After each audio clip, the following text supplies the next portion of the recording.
So we're looking at properly reading the Bible.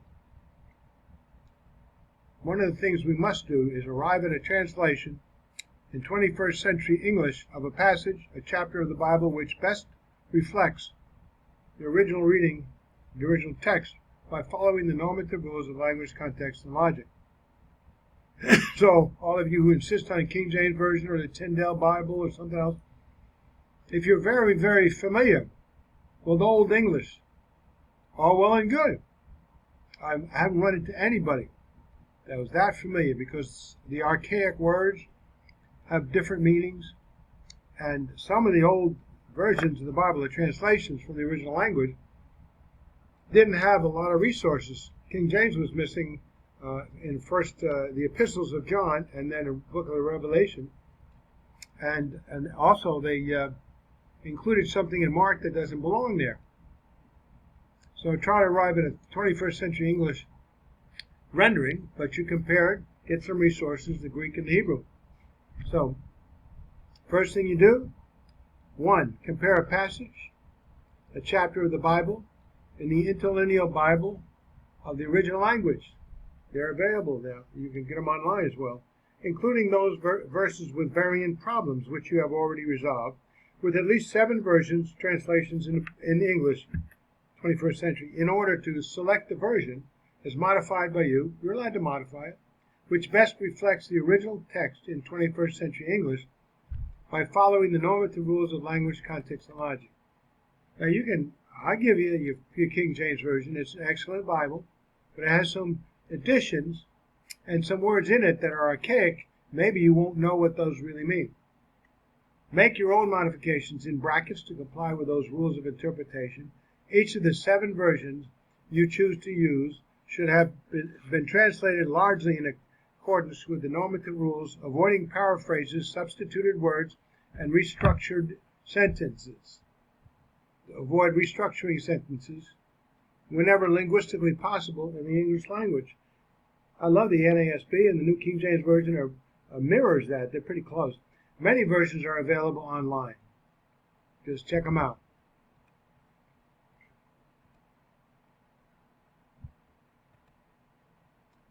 I got Bible sites. The versions you choose to compare with the interlinear should include a number of versions which are noted for their literal translation, and a number that attempt to be faithful to the word order of the original text, such as the Young's Literal Translation, Authorized Version, and the King James Version, which do both. These 3 versions and others have archaic words which need to be corrected to 21st century English by consulting an archaic English dictionary available online and or comparing them to 21st century English versions. Archaic words often have significantly different meanings than what the same word means in today's English. Also trustworthy are the following versions in 21st century English: New American Standard, New King James Version, Holman Standard, NIV. NIV is a paraphrase, but if you are careful with that, every once in a while they make a mistake to try to harmonize and make the translations show more fluence. But you don't need to have a Bible translated differently because it doesn't sound as good as it should.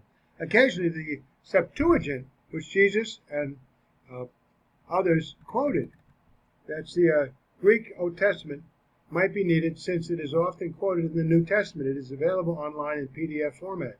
Select the most accurate version, translation as modified by you, from amongst these 7 plus versions, translations, and add in brackets your corrections in accordance with your personal study of the original language manuscript. Now I have here this book. It just has the New Testament. Here it is. And it's by Philip W. Comfort. And he goes over all the manuscript evidences that are not uniform. So we have a number of manuscripts that it might say the Septuagint or the Vaticanus or P46, the papyrus, and it tells you, it gives you an insight that sometimes the monks and the scribes were trying to modernize it the translations or fix them because some of the old manuscripts were worn. And so you have words missing because maybe a part of the page was torn up. So they can go back to other manuscripts and then tell you what it should be saying. But a lot of times they also editorialize, which you don't want. But get some resources. Select the most accurate version translation as modified by you from amongst those 7 versions, translation. Add in brackets your corrections in accordance with your personal study of the original language manuscript. The version translation you select and modify from the group of versions you are comparing to the interlinear Bible original text to represent a translation in English of the original text of each verse, and this is what it should do. Reflect the proper meaning of each word in modern 21st century English that best fits the context of that verse. Or not, you better be well versed in King James English. Note that the interlinear Bible defines each word as to its particular part of speech, tense, number, gender, mood, voice, person, stem, etc., to aid in your understanding, interpretation, and decision. And the 7 or more versions of the Bible and Hebrew, Greek, and Archaic English dictionaries will aid as well. Hebrew Greek dictionaries offer a number of possible meanings which may or may not agree with the interlinear Bible's rendering of the word in English. Take care to note differences amongst the versions and dictionaries you are using and determine the best meaning for the context. A lot of times it doesn't matter. They just say the same thing in different words. Refer to grammar books, some of which usually come with the interlinear Bible, to explain the parts of speech as needed. Other Greek and Hebrew grammar books are available online or in bookstores. So keep the word order of the original language as far as possible within the framework of the normative rules of 21st century American English grammar in order to maintain the emphasis points and the context established in the original text. The original text, the Koine Greek of the New Testament, they don't have a specific word order like English does. And they usually put something first and foremost to emphasize the most important item in that context. The Young's literal translation as compared to the NASB and the New King James Version are very useful in this task. And the Authorized Version and King James Version are often helpful on this as well. Sentences in 21st century English may at times be awkward in order to be accurate and best represent the original text, but they must not violate the rules of 21st century English grammar of acceptable English sentence structure. Point C, keep the verb tenses consistent with the original text by referring to Greek, Hebrew grammar books and dictionaries. Although that's a little bit of a task because English doesn't have aorist tense and perfect tense the way the Greek shows it. Aorist is a completed action. May not have to be repeated, usually not. Perfect tense is a point action in time in the past with ongoing present results. English, we have something similar to that. So it's always good to keep an eye on the Greek and the Hebrew. You get your interlinear and then explain. Some things happen first, it's completed action. Or, for by grace you have been saved. You have been saved through faith. So at a point in time in the past, you believed. That moment you believed with ongoing present results forever. Actually, Paul adds 2 verbs. There's a paraphrastic verb because, as I recall, it's perfect tense and present tense.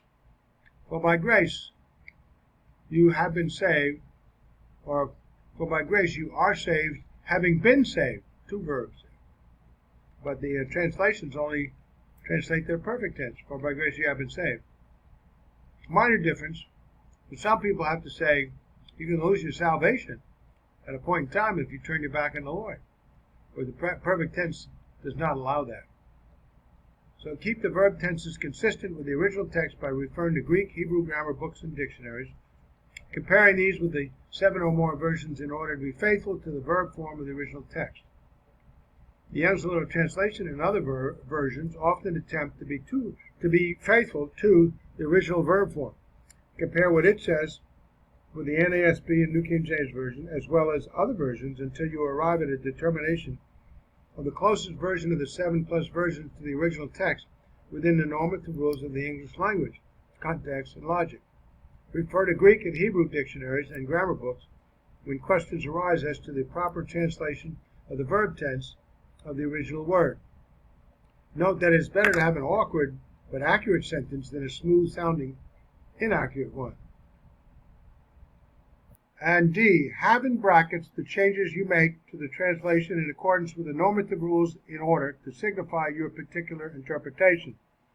Reference the reasons for the bracketed changes with footnotes. As you determine the best version translation of each verse of the original text, put the verses together in the order that they appear in the passage chapter under study. So here are my resources, these 7 versions, and also the Septuagint, the LXX. Take care to change archaic words into 21st century English, which appear in the last 3 versions. Hebrew and Greek lexicons and grammar books come with the complete biblical library. Other Greek and Hebrew lexicons and grammar books are available online. Just to look under the letter B for Bible, and I'll give you a hint at some of the ones that I've used. Or you can get them at bookstores. Boy, these books are expensive, though. I'm glad I have this laptop resource because I can pop back and forth, as you see here. From the Complete Biblical Library, Interlinear, NASB, YLT, New King James Version, Holman Standard Bible, Christian Standard, American Standard Version, King James Version, and New International Version 2011. And then I can split it up. I have dictionaries.